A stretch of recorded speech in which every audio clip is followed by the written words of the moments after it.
Le Casa de l'armée survole Fangataufa, puis atterrit à Moruroa. 2 atolls à jamais sacrifiés pour la sécurité de la France.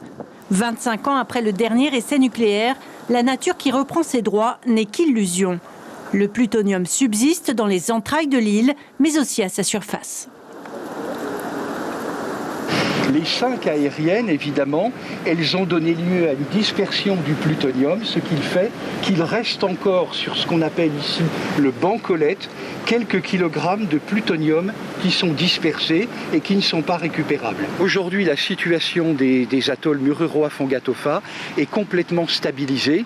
Il reste une pollution résiduelle importante et c'est quasiment impossible d'imaginer de l'enlever. Impossible aussi de détruire ces édifices qui ont marqué l'histoire. À l'intérieur de ce blocos, des instruments de mesure enregistraient les premiers instants des explosions nucléaires. Ici, j'ai travaillé des années dans ce blocos, Terre de Nice. Mais bon, maintenant, ça arrive la vie, et puis voilà. Moi, je n'ai rien à dire. Moi, ça fait plaisir et content d'être revu Moruroa. La vice-présidente de l'association 193, elle, foule le sol de Moruroa pour la première fois. Elle découvre les failles engendrées par les vibrations des essais. 3 zones de la partie nord de l'atoll sont fragilisées.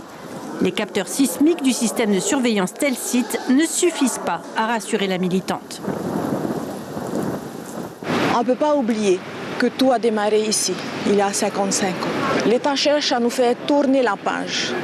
Comment tourner la page après toutes ces années justement de doute, de méfiance? Enfin, c'est pas simple. Et on ne veut pas tourner la page, tout simplement parce que la réalité est là. Ce qui conduit l'association, ce sont vraiment les victimes. Une visite ou l'occasion de rendre hommage à 3 travailleurs morts lors d'une opération de dynamitage. À la demande de Léna Normand, les victimes des retombées des essais nucléaires sont associées à cette minute de silence. Plus de transparence attendue, plus d'humanité aussi. L'information en continu sur Polynésie la première, Internet et réseaux sociaux.